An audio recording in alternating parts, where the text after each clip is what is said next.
Hi everyone, welcome to the Highlights from Ukraine podcast, your daily audio summary of the latest news reported in the Ukrainian media.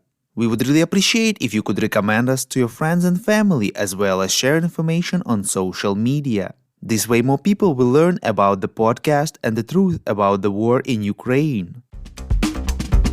My name is Artem and here is the news.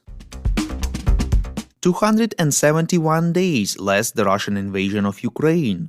The NATO Parliamentary Assembly recognized Russia as a terrorist state and supported the creation of a special international tribunal for its aggression, reports European Pravda.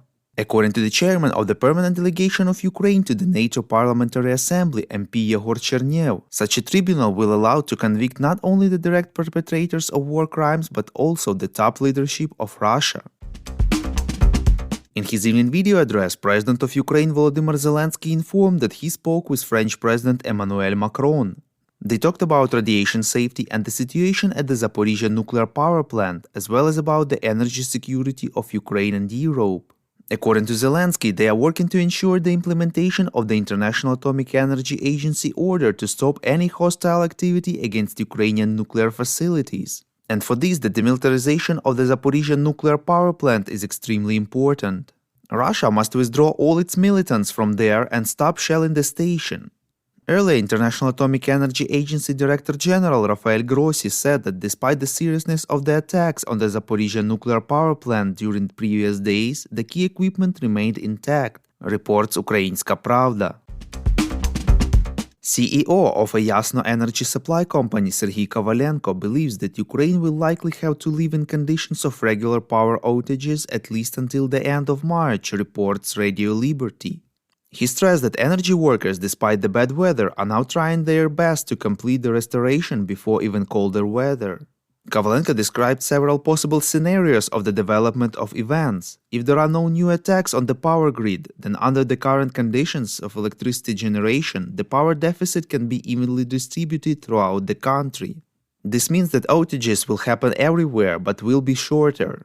The negative scenario will be if the network is heavily damaged as a result of the attacks. Then not only hourly stabilizing outages will be needed, but also emergency ones during which there may be no light for a very long time. Head of the Israeli National Security Council Eyal Hulata said that if Russia buys Iranian ballistic missiles, Israel will start to supply Ukraine with precision missiles, reports Interfax Ukraine. According to the local media, the Israeli Ministry of Foreign Affairs expressed protest to Russia against the supply of Iranian-made drones.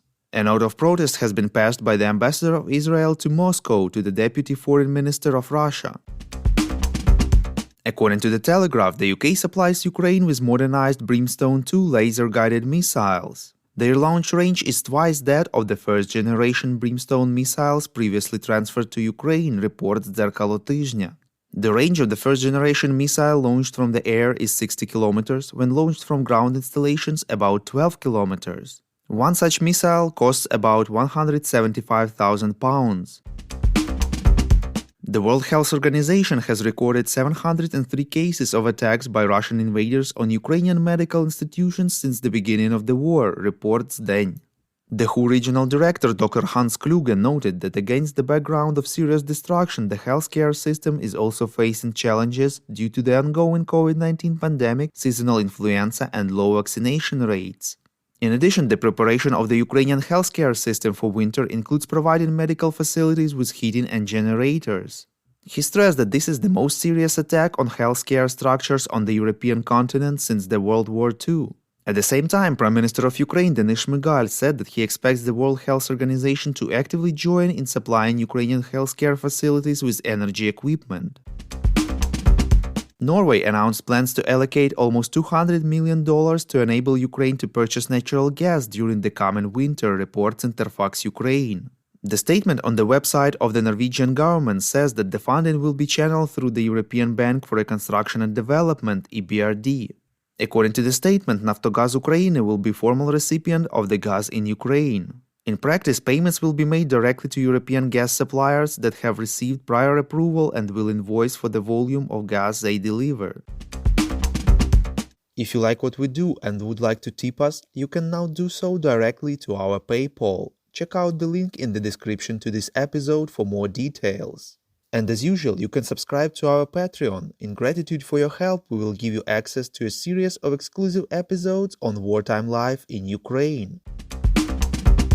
We call on you to demand from governments of your countries to impose the toughest sanctions possible on Russia and its citizens to stop their invasion of Ukraine.